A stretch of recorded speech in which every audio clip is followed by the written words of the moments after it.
ফুলকি, এই ফুলকি, ফুলকি। কি আছে রে রিমলি? বিল পারে যাচ্ছি, যাবি? সে যেতে পারি, কিন্তু কিন্তু কিন্তু কি? ঘরে এক ফোঁটা দানা পানি নাই রে। ভাইটা খিদার জ্বালায় আসারি পিসারি করতেছে। তোর তোর বাপ কই ফুলকি? কই আর থাকবো, কমলার হাটে সবজি বেচা যে কটা টাকা পাইছিল সেই টাকা দিয়া মুয়া কিনে খাইয়া বেহুশ হয়ে পড়া রয়েছে। কখন থেকে ডাকছি, কোনো হুঁশ নাই। টেনে মোটেই তোলা যাচ্ছে না তারে। ফুলকি, কান্দিস না রে ফুলকি, কান্দিস না। কান্দলে যে খিদার জ্বালা বাড়বো বই কমবো না রে। কান্না ছাড়া আর কি করতে পারি বলতো রিমলি? সেই মা চলে যাওয়ার পর থেকে আমাদের সংসারটা তো সারখার হয়ে গেল। বাপটা তো কোনো কালে কোনো দায় নিল না, এমন জায়গায় বিয়া দিল বছর ঘুরতে না ঘুরতে তারা আমারে বাপের ভিটায় বসাই দেয়া গেল। আর এখন শুনছি তারা নাকি আবার নতুন করার নিজের ছেলে ধুমধাম করে বিয়া দিছে। কিসের জন্য কাঁদবো কত রিমলি? স্বামীর ঘর করতে পারলাম না বলে কাঁদবো, নাকি দুবেলা পেটের জন্য দুমুটো খাবার জুটতেছে না বলে কাঁদবো? মাঝে মাঝে মনে হয় এর থেকে সে খুব বিষ গলায় ঢেলে মরা ভালো। ফুলকি,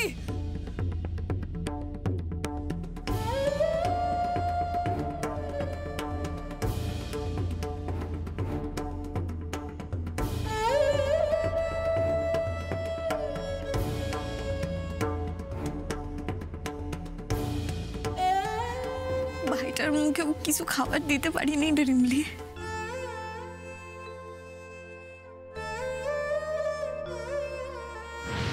আমরা না শুকনো মুড়ি খাইয়া পেটে গামছা বাইদা শুইয়া পড়ুক, কিন্তু ঘন্টু ওইটুখানি বাচ্চা পারে নাকি? হ্যাঁ, কথা ভাববা কষ্ট হয়।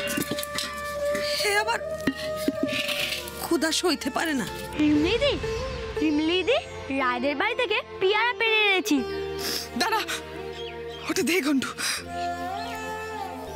ভাইয়ের সঙ্গে ভাগ করে খা কেমন?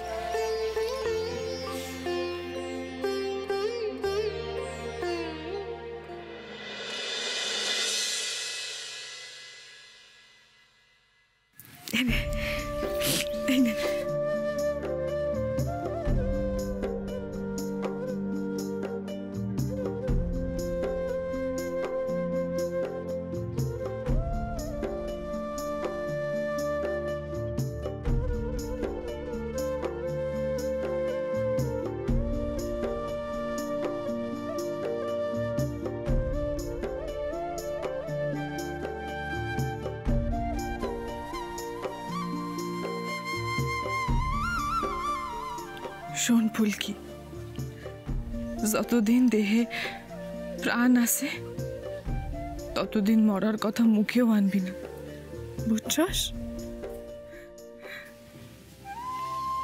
ভগবান হয়তো আমাকেও দুবেলা পেট পুরি খেতে দিতে পারি না,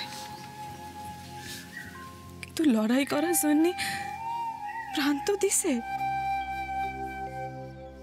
আমরা প্রাণ দিয়ে লড়াই করি আমাদের জন্য ঠিক খাবার জোগাড় করে নিতে পারবো।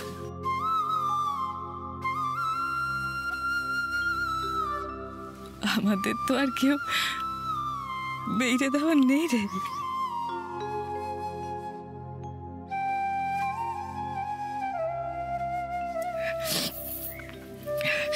চল জিল পারে, চল তোর মন ঠিক করি। আয়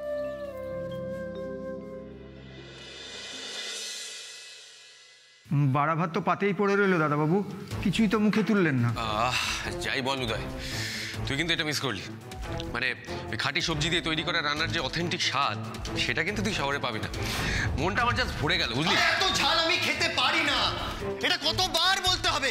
এমনি তো এখানে আসার পর থেকে একটার পর একটা গন্ডগোল হয়েই চলেছে। একটু যে শান্তিতে খাবো তাও না, তারও 12টা বাজিয়ে দিল। আহা উদয়, আচ্ছা ওনার উপরে খামোকা রাগ করছিস কেন? উনি কি করে জানবেন তুই কতটা ঝাল খাস না খাস? হ্যাঁ, আর তাছাড়া আন্টি তো বলেই দিয়েছিলেন যে মিস্টার মোড়লকে নাকি সমস্ত কিছু বোঝানো আছে, সে তোর সমস্ত পছন্দ অপছন্দের বিষয়ে খেয়াল রাখবে। সকাল থেকে তো তার টিকিটই পাওয়া গেল না, সে কোথায়?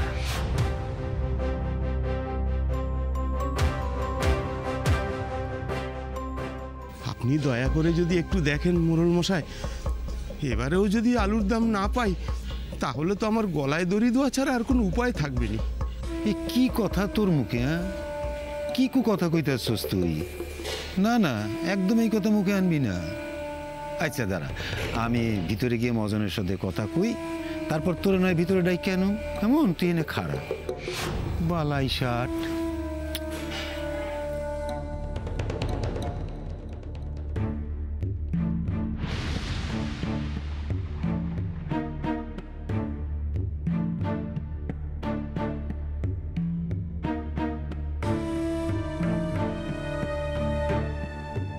সুদেব আইছে কর্তা।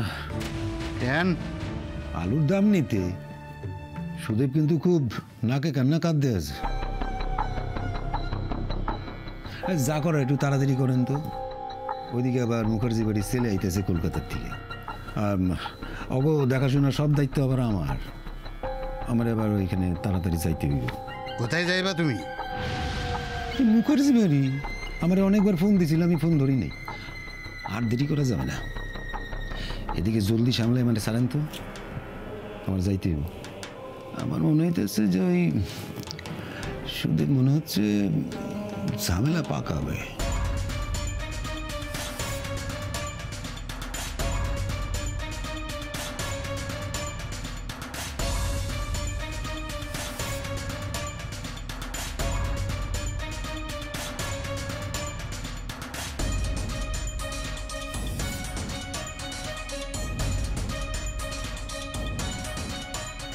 এবার ডাকো তোমার সুদেব রে, ওর হিসেব একেবারে কড়াই গন্ডায় মিটায় দিচ্ছি।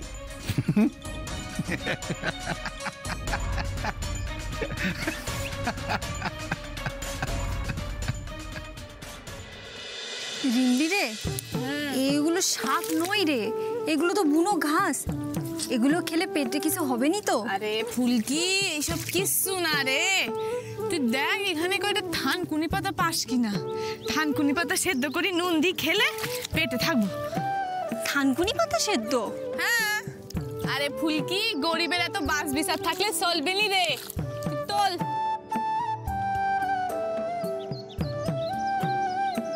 রিমলি দে, রিমলি দে, রিমলি দে, রিমলি দে। কি মাছ ধরবি? মাছ? ওই দেখ, ওই ঘাটটা অনেক চুনো মাছ আছে, দেখবি? আর সুদেব, কর্তারে কি কবি ক? আগে হুজুর, ওই আলুর দামটা নিতে এসেছি। কপাল্লা দিছিলি যেন? 100 পাল্লা। এবারে তো আলুর ফলন খুব ভালো হয়েছে, তাই। হ্যাঁ,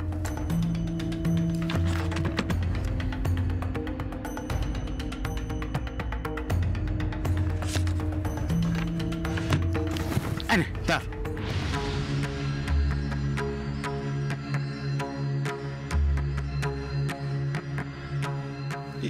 এ কি কর্তা,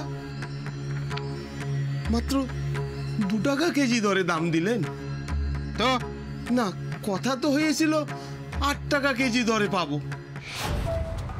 কথা তো অনেক কিছুই হয়েছিল সুদেব, কিন্তু তোর এই আলু সব কোল্ড স্টোরে পরি পচি গেছে। কি বলছেন হুজুর? শুধু ভালো ফলন হইলেই হবে? মাল তোর তাজা রাখতে হবে তো নাকি? তা নইলে কি লাভ? তোর আলুর সেমন কিছুই দাম পাই নাই, এর বেশি আর পয়সা পাবি না, যা।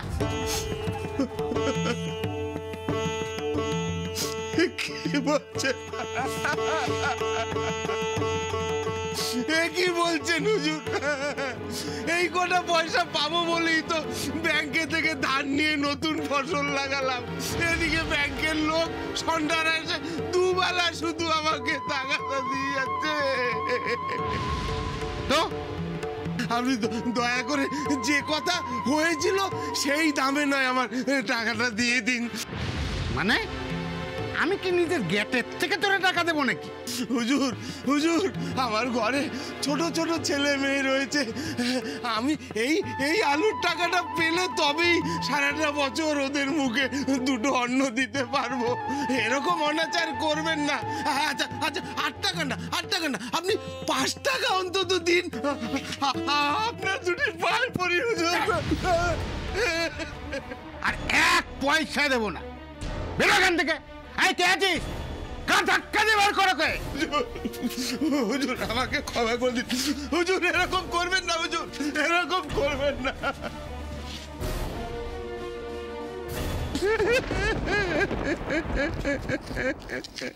দেখে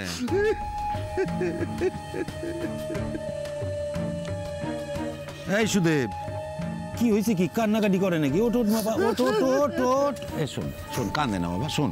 আর সত্যিই তো এই বছর না ব্যবসায় কোনো লাভ হয় নাই, বুঝছস? আচ্ছা ঠিক আছে, আমি না তোর জন্য আর একবার ওই মহাজনের কাছে যামু, হ্যাঁ, কিছু টাকা ধারাই না তোরে দিমু খুন, কেমন? আর যখন ওই নতুন ফসল উঠবে সেই টাকা তুই মহাজনের শোধ দিয়ে দিবি। কাঁদিস না, যা, কাঁদতে না, কাঁদতে না, যা যা যা যা যা।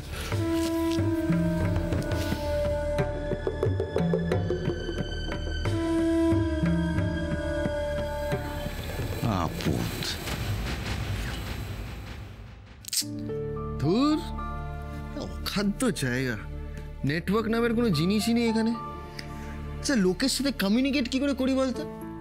আরে সাহেব, প্রত্যন্ত গ্রামে ডকুমেন্টারি শুটিং করতে আসবেন, আবার সব সুযোগ সুবিধাও চাই, কি করে সম্ভব হয় নাকি? চল, আমি রেডি। মানে কোথায় যাবি? অফকোর্স শুটিং করতে। যে কাজটা করতে এসেছিস করবি না নাকি? তোর কি মাথা খারাপ হয়ে গেছে নাকি? তুই গ্রামের অবস্থাটা দেখলি না? অশিক্ষিত লোকজনে ভর্তি এখানে, আর তুই এত এক্সপেন্সিভ ইকুইপমেন্টস নিয়ে বাইরে যাবি এখন? তুই ড্যামেজ করে দে। ওকে ওকে, তার মানে শুটিং ক্যান্সেল, তাই তো? তার মানে আমি খাচ্ছি দাচ্ছি আর ঘুমোচ্ছি, আই হ্যাভ নো প্রবলেম, কোনো চাপ নেই। ও টো টো টো টো, ঘুম টুম ছাড় এখন। চল বাইরেটা গিয়ে গ্রামটা একটু সার্ভে করে নি। সার্ভে? হ্যাঁ, মানে এখানে আদৌ শুটিংটা হবে কিনা দেখতে হবে তো, নাহলে ব্যাক টু কলকাতা। ওকে চল আয়। কিরে আয়। চল।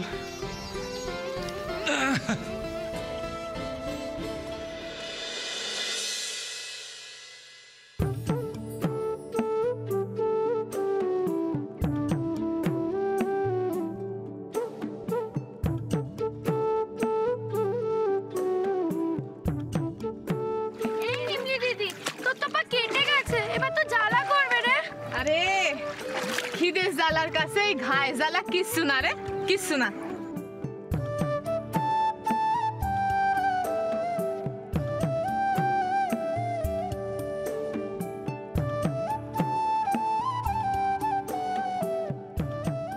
এই আস্তে আস্তে চুপ।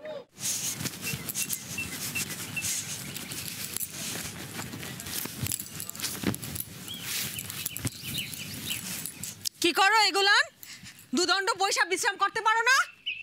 আরে ছেলে মেয়েগুলো না খাইয়া আছে, আমি কি করে শুয়ে থাকি কত? হ, এইটা তো তুমি আমি ভাবি, আর তোমার ভাগ্নি হাতের লক্ষ্মীরে পায়ে ঠেলায় ফেলে। কেন? রিমলি এবার কি করছে?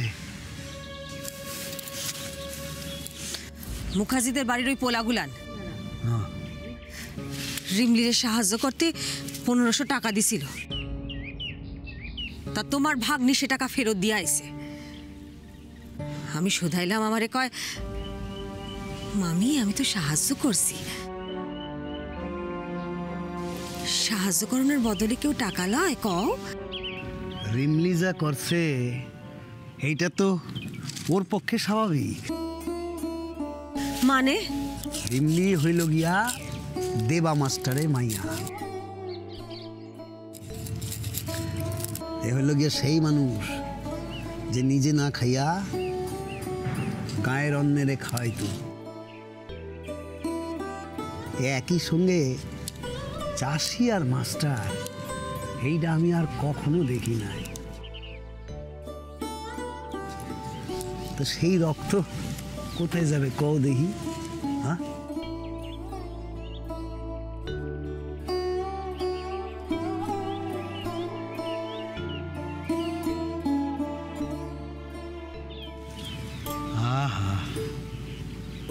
কি সোনার দিন আছিল।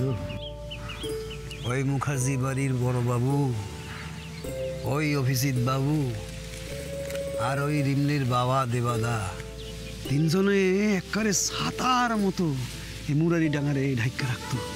হ্যাঁ, আর এই মুখার্জি বাড়ির পূজা, হ্যাঁ, সে তো শুধু আমাদের পূজা ছিল না, আশেপাশের গাগঞ্জ থেকে মানুষ আইসা পাত পায়রা খাইতে বসতো।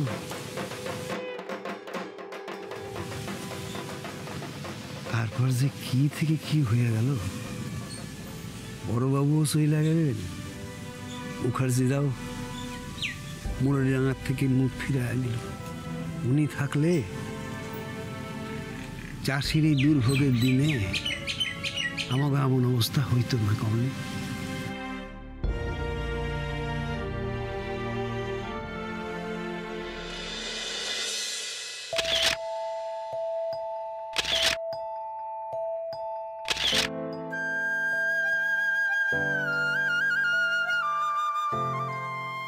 যাই বল উদয়, গ্রামটা কিন্তু একেবারে পিকচার পারফেক্ট।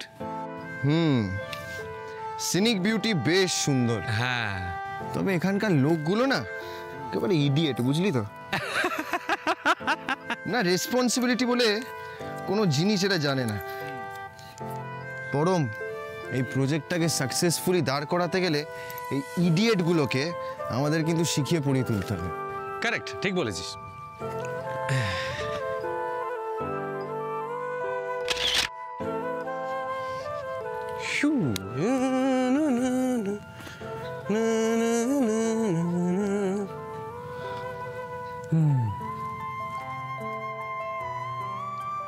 এই উদয়, ওইদিকে একটা বড়সড় পুকুর দেখতে পাচ্ছি মনে হচ্ছে। আচ্ছা, চল গিয়ে আবার দেখি। চল চল, আয়। সুপ সুপ সুপ, আস্তে আস্তে আস্তে। আরে এই দিক দিয়ে আয় না। আরে এটাই তো মজা। This is called rural India. Wow, ভাগ্যিস তুই আমারে ডাইকা আনলি রিমলি। এখন এই মাছ কয়টা সিদ্ধ করে খেলি, ভাইটার পেটটা অন্তত ভরবে রে। জায়গাটা বেশ দারুণ কিন্তু। হ্যাঁ, চারিদিকে শুধু সবুজ আর সবুজ, ফ্যান্টাস্টিক। তোল তোল, ভালো করে ছবি তোল।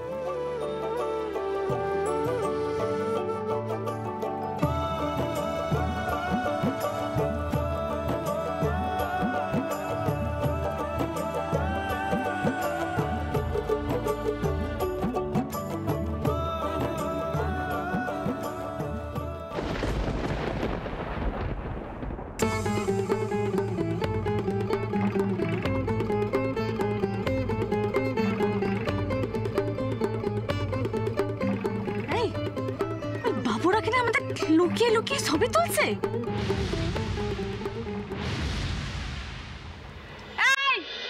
আপনারা আমাকে ছবি তুলতেছেন কেন?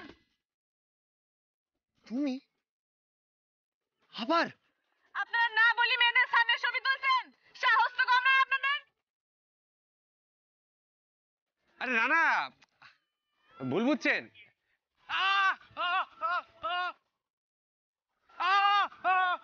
উড়ি বাবরি,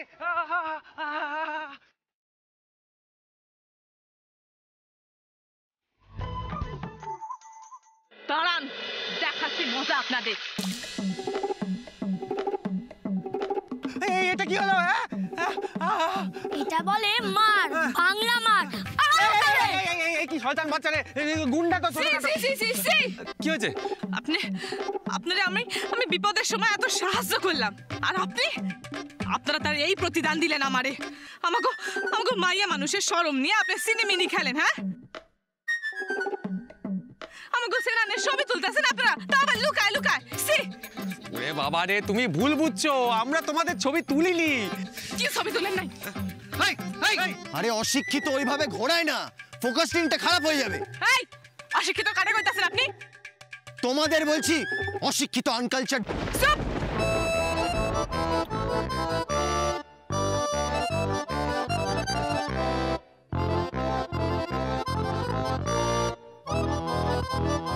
দুইখানি বই পড়লেই না শিক্ষিত হওয়া যায় না, তার আগে মানুষের সম্মান করতে শিখুন। Just shut up!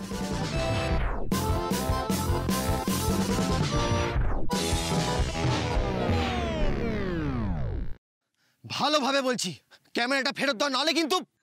তবে রে কি হয়েছে? আরে কিন্তু মিথ্যে কথা বলে না। আগে কান ধরে উঠবস করেন আর বলেন যে লুকায় লুকায় আর কোনোদিনও মায়া মানুষের ছবি তুলবেন না, নইলে নইলে এই যন্ত্রখানা আমি জলে ফেলাই দিমু। দে তো রিমলি দি, ফেলে দে। আচ্ছা ঠিক আছে ঠিক আছে ঠিক আছে ঠিক আছে, আমি কান ধরে উঠবোস করছি। হ্যাঁ হ্যাঁ, আমি ওর হয়েও কান ধরে উঠবোস করছি, তাহলে ক্যামেরা পাবো তো? করেন। এই এই এই এই দেখো, এই এই এই উঠবোস করছি। হ্যাঁ এই হচ্ছে না, ভালো করে বসো, ভালো করে বসো। বসো। ঠিক আছে ঠিক আছে। 1 2 3। হ্যাঁ করছি তো দিমু, ফেলাই দিমু এটা রে।